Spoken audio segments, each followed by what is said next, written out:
Salut, bienvenue dans cette nouvelle vidéo très particulière. Aujourd'hui, nous allons faire un focus sur les 20 logiciels que j'utilise le plus pour la production musicale en cette fin d'année 2020. Alors on va d'abord évoquer les instruments, ensuite on va évoquer les effets, et puis après on parlera de soft un petit peu plus généraux.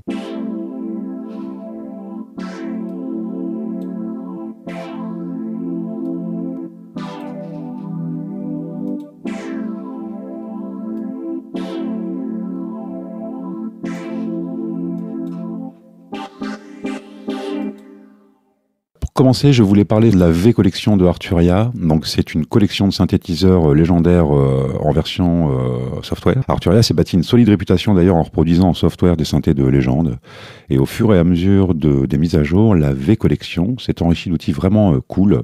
D'ailleurs, moi j'ai vendu mon DX quand j'ai essayé le DX7V de Arturia. Le mien prenait la poussière, je m'en servais pas des masses. Et donc après avoir essayé la version soft qui était inclue dans la V Collection 7, si mes souvenirs sont bons, eh ben, j'ai revendu le mien tout simplement, à un super prix d'ailleurs. Donc je crois que j'ai fait les heureux. Le CMIV aussi de la V Collection, qui était un outil que j'ai beaucoup utilisé. J'ai fait un disque avec, je sais plus lequel c'était, je crois que c'est l'avant-dernier.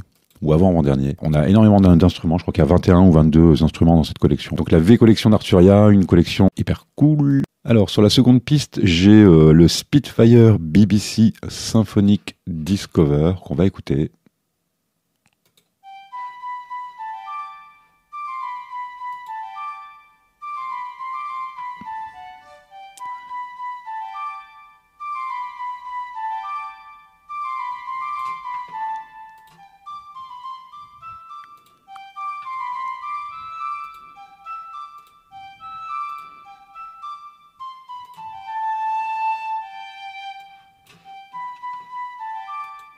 Voilà, donc effectivement, on a sous les yeux et sous la main un orchestre complet. Vous voyez, c'est hyper bien fichu. Chaque groupe d'instruments est positionné ici dans la fosse, je pense qu'on peut appeler ça comme ça, hein.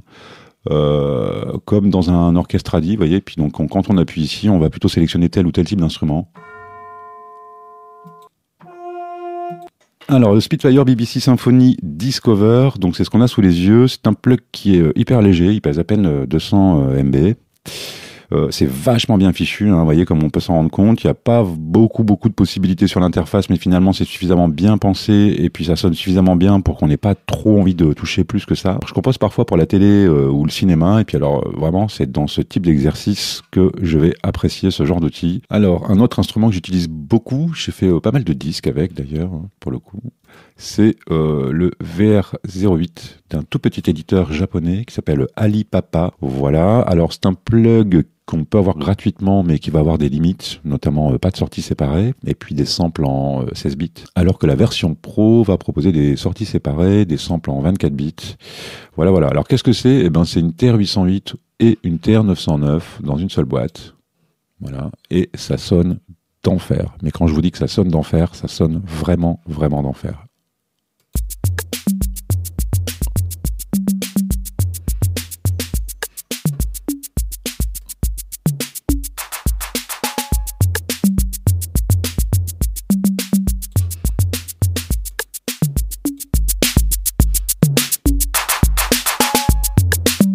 TR-909 ou TR-808 dans la paume de la main, je dirais, avec un son vraiment mortel, un plugin qu'on peut avoir gratuitement, encore une fois, mais qui sera limité et dont la version payante coûte pas grand chose, c'est 40 €, je pense, si je me rappelle bien. Alors, je vous invite vraiment à essayer la version gratuite, et puis à vous de vous faire une idée, mais vous allez voir que ce plug sonne vraiment d'enfer, puis en plus, bon voilà, c'est un tout petit éditeur, donc pourquoi pas lui filer la main en achetant la version complète.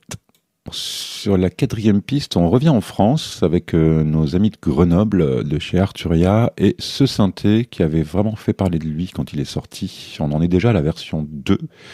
J'ai fait quelques vidéos d'ailleurs dessus. Et voilà, c'est un synthé qui est vraiment destiné au sound design. Donc c'est vraiment pour les vrais explorateurs du son. On a un outil qui est ultra puissant sous la main. On a 3 moteurs de synthèse différents. Vous voyez, ils sont ici, accessibles là. La dernière mise à jour s'était vue ajouter ce moteur audio, donc sample, avec lequel on va pouvoir faire de la synthèse granulaire. Et c'est d'ailleurs cette synthèse qui est utilisée dans ce preset.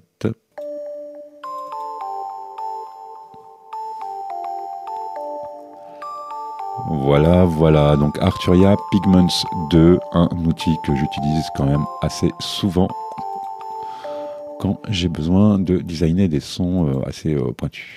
Alors un autre outil que j'utilise beaucoup en software, en soft synth, pardon, ça va être le TAL Bassline 101 ou TAL Bassline 101 pour ceux qui veulent le prononcer en français. Alors il s'agit d'une super émulation du SH101 de Roland. Alors c'est pas un synthé que j'ai possédé, je l'ai déjà eu entre les mains mais je l'ai jamais possédé. En revanche, j'ai eu le MC202 qui est exactement la même chose mais sans clavier puis avec un séquenceur un petit peu plus puissant. Donc c'est un synthé que je connais finalement assez bien et c'est surtout des timbres que je connais très très bien. Et encore une fois, ça sonne super bien. Plein de fonctions vachement bien fichues. L'interface, comme vous le voyez, l'interface graphique est vraiment magnifique. Et puis voilà, c'est un synthé qui prend vraiment pas beaucoup de ressources sur le processeur. Le séquenceur est très bien foutu, très intelligent. Et puis ça sonne super bien. On va écouter ça avec ce preset. Alors je vais couper ça. Vous voyez, donc là on est vraiment dans la couleur SH. Hein. C'est vraiment ce type de timbre qu'on obtenait avec ce synthé.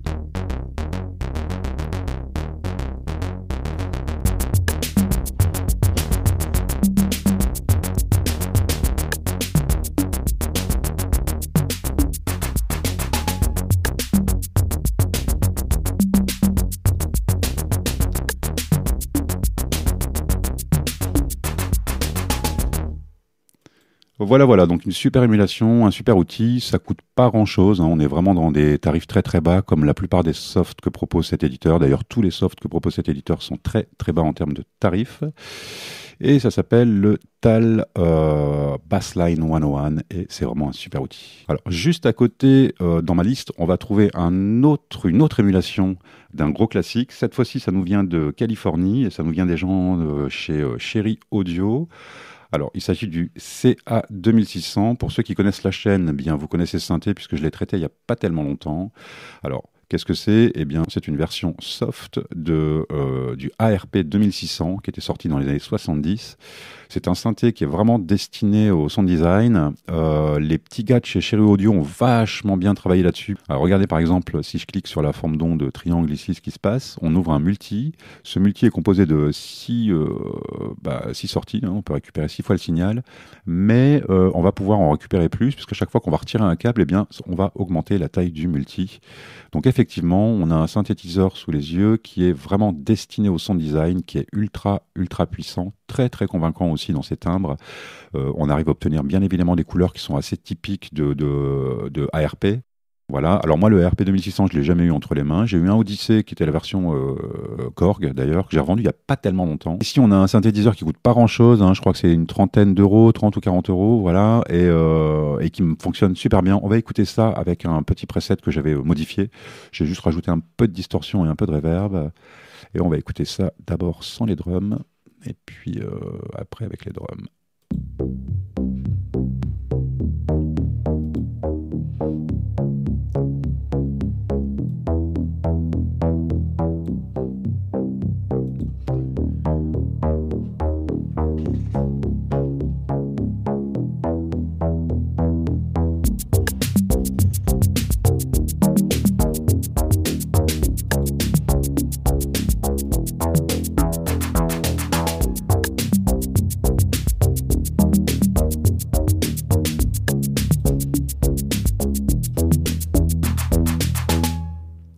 Voilà, donc le CA2600 de Cherry Audio, un soft qui est assez récent, hein, je crois qu'il a une quinzaine de jours. Alors, l'avant-dernier instrument de cette liste est livré dans la version 3.8 de Bitwig, qui n'est pas encore sortie, mais elle est en bêta-test. Donc, c'est vrai que je l'ai inclus à ma liste de 2020, puisque on est en 2020 et puis j'ai la possibilité de l'essayer.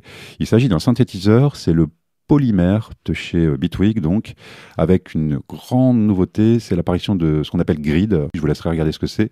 Mais ici, dans ce synthétiseur, vous voyez, on a la possibilité de l'ouvrir et venir changer les modules à l'intérieur, les remplacer, en mettre d'autres, un petit peu comme un réacteur, par exemple. Voilà, c'est un synthétiseur qui propose 7 moteurs de synthèse différents. Ici, on a le Swarm. Alors, Swarm, c'est plus ou moins un moteur qui va nous permettre de faire du super saut. Voilà, on va écouter un peu ce que ça donne.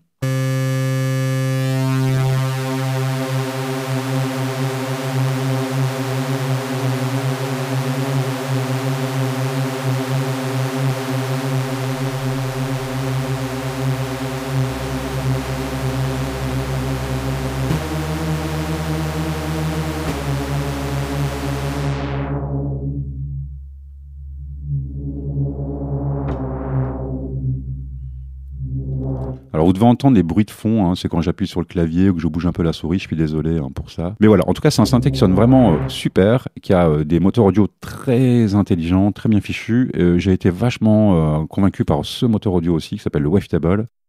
On peut sélectionner des tableaux d'ondes parmi une bibliothèque assez impressionnante, on peut importer les siennes, enfin voilà. Donc il y a vraiment beaucoup de choses à faire avec ce synthé ici, et puis notamment cet oscillateur Wavetable qui est quand même ultra puissant. Alors c'est pas un tutoriel, hein, donc on va pas rentrer dans le détail sur synthé. Il est en version bêta, hein, comme je vous le disais, il sera accessible très bientôt quand la version 3.8 sera officiellement sortie. C'est celle qui tourne ici que vous avez sous les yeux. Et effectivement, ce synthé m'a beaucoup convaincu, notamment parce qu'il est intégré à Bitwig et qui possède effectivement tous les avantages de Bitwig, c'est-à-dire cette complète modularité avec la possibilité de venir choisir des LFO, par exemple comme ici, pour venir moduler n'importe quel paramètre, comme par exemple celui-là.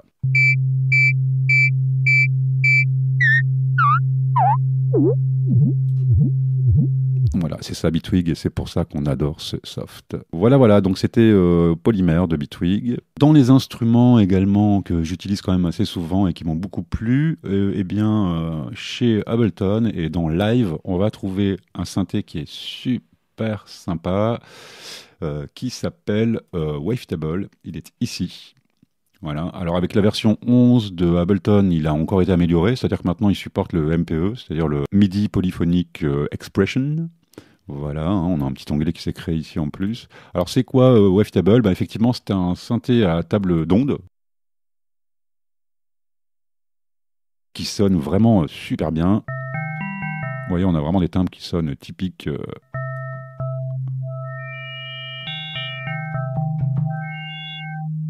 Wavetable, c'est un synthé que je vais vraiment beaucoup utiliser. Vous voyez, ici, on peut ouvrir l'interface pour venir travailler. Enlever la fenêtre Dead qui est ici. Pour avoir un truc qui est vraiment très confort au niveau du travail.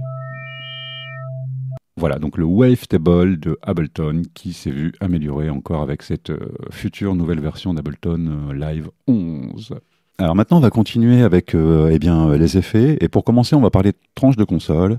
Alors une tranche de console regroupe, comme son nom l'indique, les modules que l'on trouve en général sur les consoles de mixage hardware, c'est-à-dire préampli, EQ, compresseur, gate, etc. Alors dans ce domaine, j'ai pu tester pas mal de choses très convenables. Mais celle qui a ma préférence, c'est véritablement la Brainworx BX Console Focusrite SC. Alors c'est un nom un poil barbare, faut bien l'avouer, mais en revanche, c'est une tranche de console absolument incroyable. Voilà, donc mes tranches de console sont ici, et donc elle est là. Alors cet éditeur s'est spécialisé dans la reproduction de software de tranches de console ou de console, comme ici avec la SSL 4000. Et ici, donc la Focusrite SC de chez Brainworx. La Focusrite SC permet un travail très complet et très précis sur la piste, distorsion, compression, noise gate, DSR. Ce plug reprend les légendaires ISA 110 Equalizer Module et ISA 130 Dynamic Module. Ça sonne d'enfer, mais vraiment ça sonne d'enfer. Et c'est vraiment très facile à utiliser. Je m'en passe absolument jamais. Voilà. Alors ce qu'il faut savoir avec cet éditeur et puis Plugin Alliance, puisqu'ils travaillent tous les deux ensemble, c'est qu'il y a souvent beaucoup de promos. Et bon, là, c'est des softs, c'est des solutions qui coûtent quand même 300 à 400 balles, hein, entre 300 et 400, ouais, je pense. En revanche, j'ai dû payer ce truc, je crois, 40 balles, parce qu'ils font une promotion une fois par an. Et puis, voilà, comme je reçois la newsletter, je suis toujours au courant. Et dès qu'une promotion comme ça se présente, évidemment, je saute dessus. Et c'est des outils qui sont vraiment cool. Très facile à utiliser et ça sonne vraiment d'enfer. On va parler d'un éditeur, qui est quand même très connu, qui s'appelle Soundtoys. Alors moi, je suis absolument fan de Soundtoys et depuis peu de temps, ils ont inclus un rack qu'on va voir ici et qui permet, effectivement, de sauvegarder les presets complets avec un ensemble de périphes. On mettra ce qu'on veut dans le rack. Bon, évidemment, je fais un peu tout au hasard là, mais voilà. Et donc tout ça, on va pouvoir le sauvegarder et voilà. Donc c'est vraiment très complet. On a beaucoup d'effets de modulation, on a très peu de reverb, on en a une. Il y a quelques délais, je crois qu'il y en a 3 ou 4, quelque chose comme ça. Il y a quelques filter banks comme on a sous les yeux.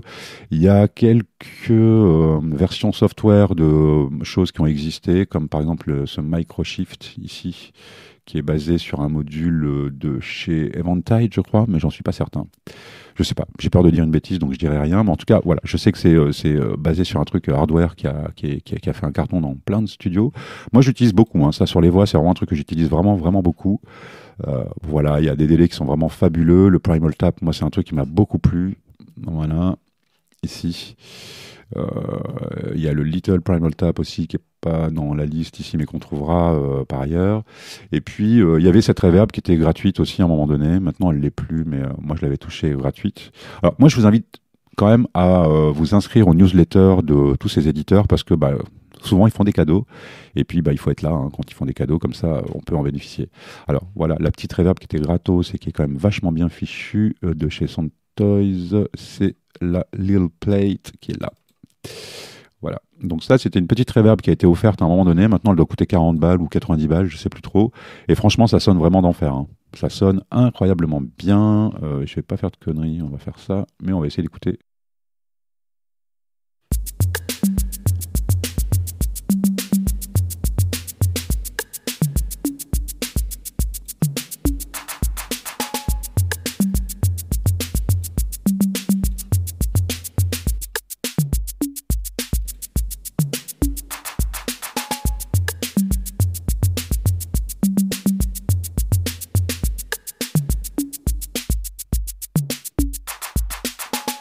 Voilà, donc Soundtoys et puis son Effect Rack que j'utilise vraiment beaucoup. Je suis pas le seul, hein, on est quand même très très nombreux à être équipés des outils de cet éditeur et c'est pas étonnant parce que c'est vraiment de la grosse qualité. Alors après ça, j'aimerais vous parler d'un autre éditeur, d'un autre éditeur qui s'appelle SoftTube et qui a fait un truc qui s'appelle Tape que j'utilise aussi beaucoup, notamment sur des parties de batterie quand les sons viennent de plusieurs endroits différents, plusieurs machines différentes. Voilà, j'aime bien utiliser le tape, ça va me permettre de coller un petit peu un ensemble de sons, je dirais disparates, ou qui viennent de sources différentes, et ça va me gluer un peu l'ensemble. Je l'utilise aussi parfois sur le mix, c'est assez rare, mais ça peut m'arriver. Je préfère quand même laisser faire l'ingénieur du son quand c'est comme ça, voilà. Je préfère lui laisser un master un peu clean et puis voir ce que lui va proposer. Mais ça peut m'arriver quand même de le mettre sur le master légèrement, histoire de coller un peu les parties. Et sur les drums, j'aime bien l'utiliser. On verra aussi qu'on peut s'en servir comme phaser, c'est vachement bien. Mais c'est pas son truc premier, mais ça peut faire du phasing, on va voir ça.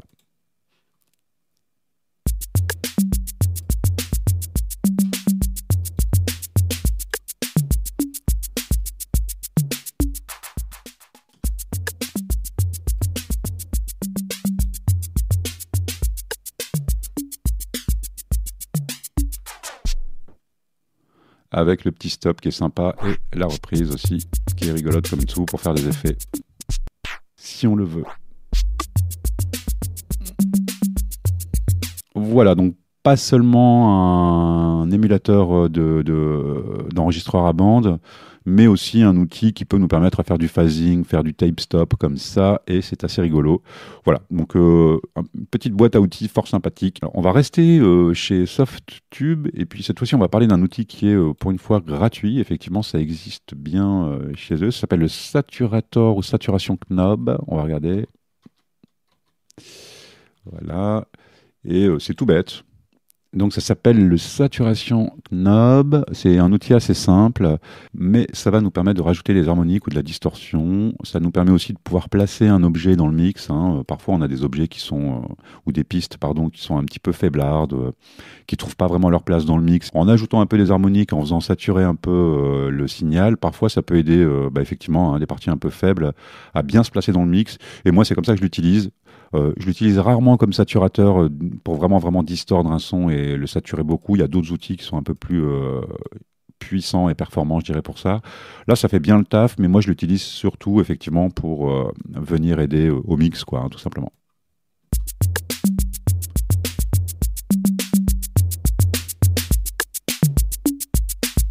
Voilà. Encore que... Non, ça distord trop...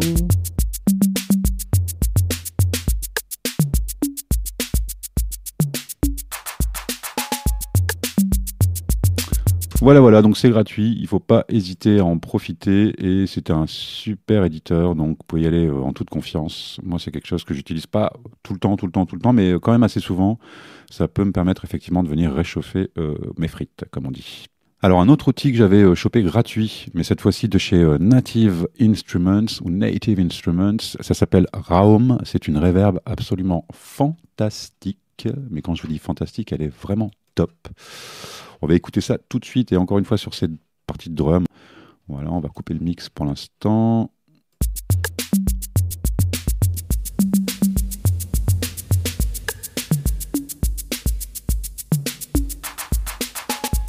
Après, on peut friser si on veut le signal.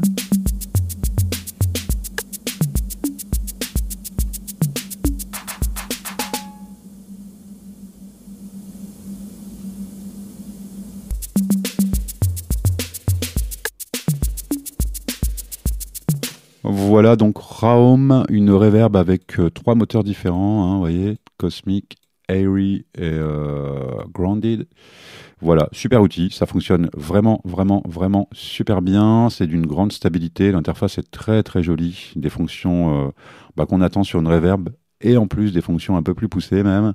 Moi ce que j'aime particulièrement sur une reverb c'est cette section ici, le pré-délai, la possibilité de mixer aussi cette reverb, hein. Donc là on a non seulement un low cut mais on a aussi un high cut.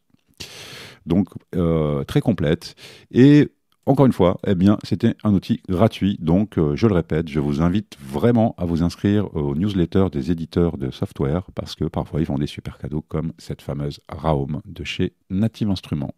Alors maintenant, on va parler un peu dynamique. C'est pas un sujet qui me passionne plus que ça, je dois vous avouer, hein. C'est juste un passage obligé pour moi dans le mix. C'est pas quelque chose qui m'éclate plus que ça. Mais justement, j'ai besoin d'avoir des outils sur lesquels je puisse vraiment compter. Et concernant la dynamique, il y avait un petit truc de chez Brainworks que j'avais vachement apprécié, qui s'appelle le Townhouse Compressor ou quelque chose comme ça. On va voir.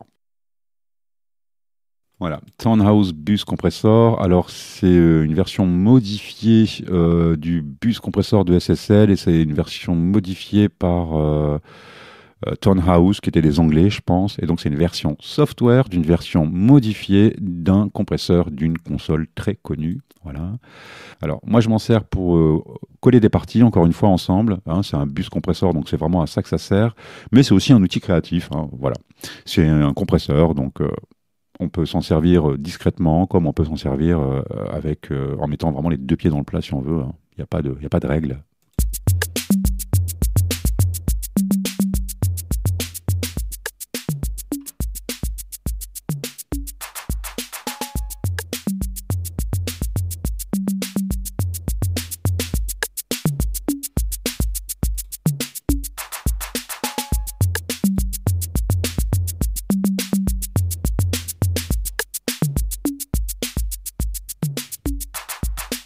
Donc un compresseur de chez Brainworks que j'utilise quand même pas mal, hein, voilà. Alors on va repartir chez nos amis français de Arturia avec la FX Collection cette fois-ci. La FX Collection regroupe plusieurs bundles, plusieurs offres assez complètes. On a des délais, des modulations, des compressions, des reverbs également, des préamplis aussi. Et donc on a toute une batterie d'outils créatifs sous la main et on va voir ça ensemble. Donc par exemple, on va prendre un délai que j'ai beaucoup aimé qui est le Tape 201. Donc là, on a une version software d'un fameux délai des années 70 et 80 de chez Roland. C'est un effet hyper convaincant.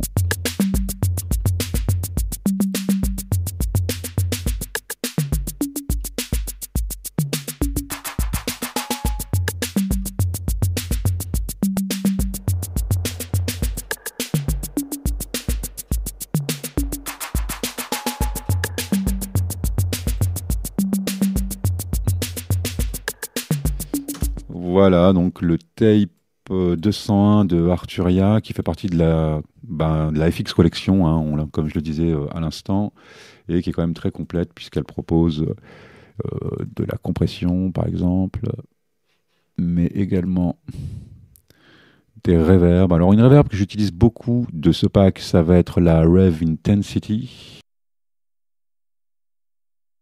Alors ça, c'est une reverb hyper créative, hein, c'est quelque chose que je vais aussi pas mal utiliser.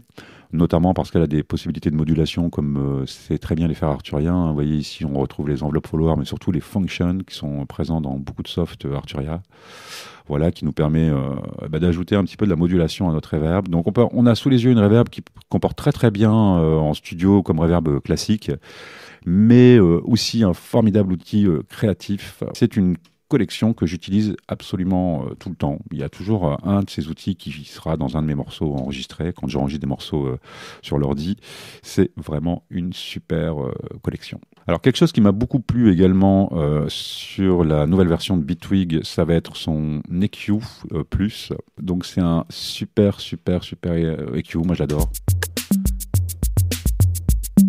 C'est vraiment un outil que je vais apprécier énormément, hein. Très facile à utiliser, beaucoup de fonctions très intelligentes.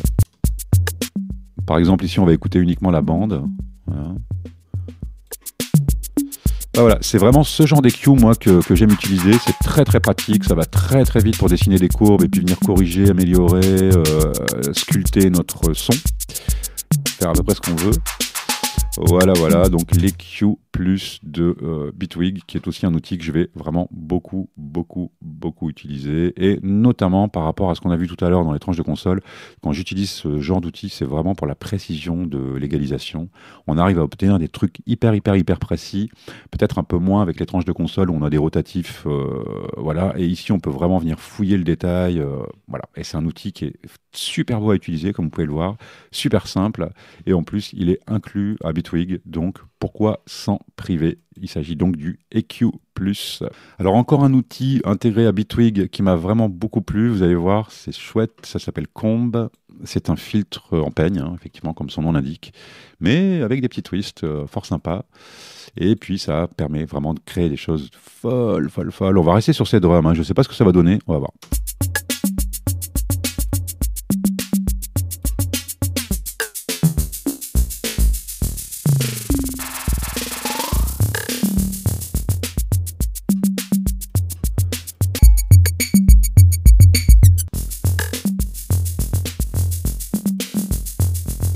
Voilà, donc ça s'appelle Comb et c'est un outil très créatif, fort sympathique, que j'ai découvert il n'y a pas longtemps, mais que du coup j'utilise quand même pas mal, et notamment pour créer des samples.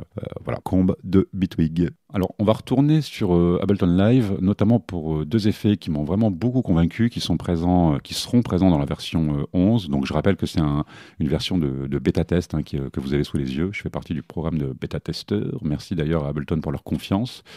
Du reste, oui, effectivement, on avait donc ces deux nouveaux effets, je pense qu'on va les trouver ici, qui sont Spectral Resonator et Spectral Time. Voilà ce que c'est. Et c'est...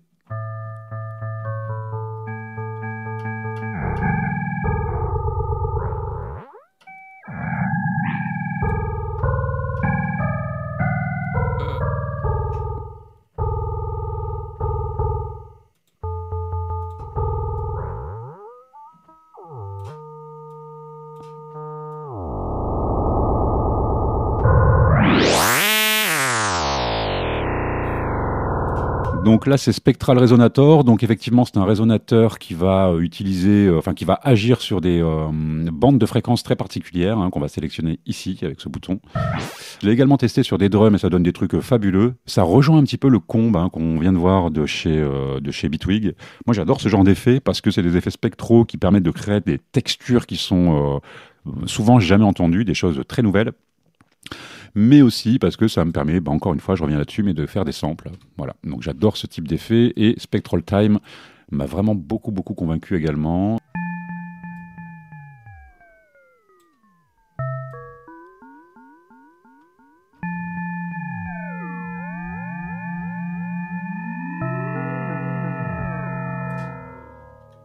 Voilà, donc deux nouveaux effets qui vont agir sur les fréquences, donc Spectral Time et Spectral Resonator, que je trouve absolument fabuleux et vraiment nickel pour faire du sound design et s'amuser à créer des sons complètement fous. Alors maintenant, parlons un peu station audio numérique de travail. Bon, moi je suis un utilisateur d'Ableton Live depuis un bon bout de temps maintenant. J'ai eu la chance de faire partie du programme de bêta testing pour la version 11 que vous avez sous les yeux, qui va apparaître. Alors, je suis toujours aussi friand de cette station, toujours aussi pratique et instinctive. On va très vite pour finaliser un projet, même en partant de rien, et son lot de nouveautés prévues pour 2021 est vraiment alléchant. Le comping, notamment, qui va permettre de gérer le multiprise ou le retake, ou les multitakes, appelez ça comme vous voudrez, de façon optimale, c'est-à-dire qu'en fait, on va pouvoir continuer d'interpréter son instrument, son chant, même si on est en boucle. Et Ableton Live va nous créer des pistes séparées pour chaque prise. Donc sans avoir besoin de le faire soi-même. C'est un poste qui est assez long, hein, créer une nouvelle piste pour réinjecter le micro dedans pour faire une deuxième prise, etc., etc. Ça prend un petit peu de temps, c'est un petit peu chronophage. Là, ça se fait tout seul. Et à chaque fois que ça va boucler, bah, ça va créer ce qu'on appelle une lane, donc une nouvelle couche avec la nouvelle prise. Et puis on va pouvoir comme ça choisir des passages pour compiler bah, la meilleure prise. Comme on l'a vu tout à l'heure, les effets, les nouveaux effets spectraux sont vraiment top. Le suivi de tempo via l'entrée audio est une excellente idée. La possibilité d'avoir jusqu'à 16 macros était vraiment aussi attendue. Hein. C'est une grosse bonne nouvelle. On aurait même pu pousser le vis puis aller jusqu'à 48. Alors toujours dans le domaine des stations audio numériques de travail, je suis devenu client Bitwig il y a quelques semaines. Voilà. Et bah, du coup, je participe également au programme de testing pour la version 3.3 qui nous a permis tout à l'heure de découvrir notamment le polymère, hein, qui est un synthé absolument fantastique.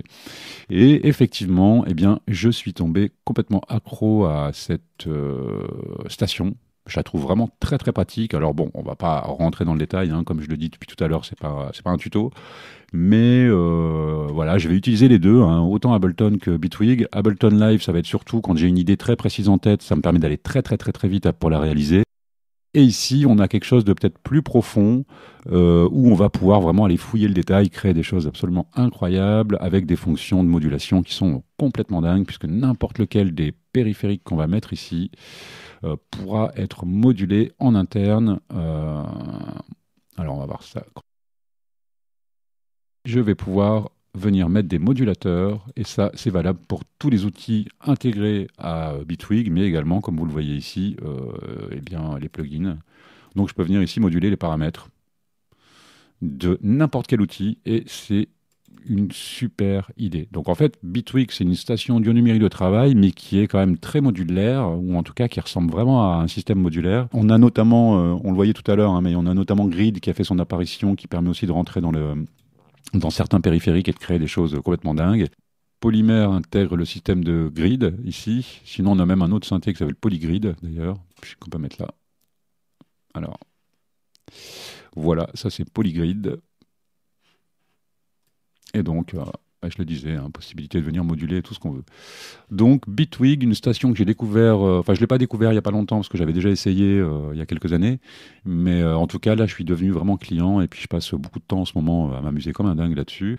En plus, le push 1 et 2 ou push 1 et 2 pardon, ont été portés gratuitement pour Bitwig. Donc moi je peux intégrer ma push 2 facilement dans un set Bitwig et puis interagir avec le soft sans avoir à trop toucher la souris. Voilà, donc Bitwig Studio, un soft que j'utilise depuis peu, mais en tout cas beaucoup maintenant. Alors un autre software que je vais beaucoup utiliser, qui n'est pas vraiment une station audio numérique de travail, mais c'est plutôt une station pour gérer l'audio, et ça va être Audacity. Audacity, c'est un éditeur audio. Et je vais vraiment beaucoup l'utiliser pour mes créations de banques de samples, pour les vidéos également que je poste sur YouTube, où je peux parfois reprendre l'audio dans ce soft. Quand j'enregistre une partie également qui a besoin d'être un peu nettoyée, je vais passer par Audacity pour venir cleaner un peu ma piste. Voilà. Écoutez, je pense qu'on a fait le tour pour cette vidéo. Donc on a vu les 20 softs que j'utilise le plus en cette fin d'année 2020. Voilà, il y en a peut-être même un peu plus que 20 d'ailleurs, hein, je n'ai pas vraiment compté. Et puis voilà, écoutez, j'espère que vous avez appris des choses, j'espère que vous avez passé un bon moment, et puis je vous dis à très bientôt. Bye bye.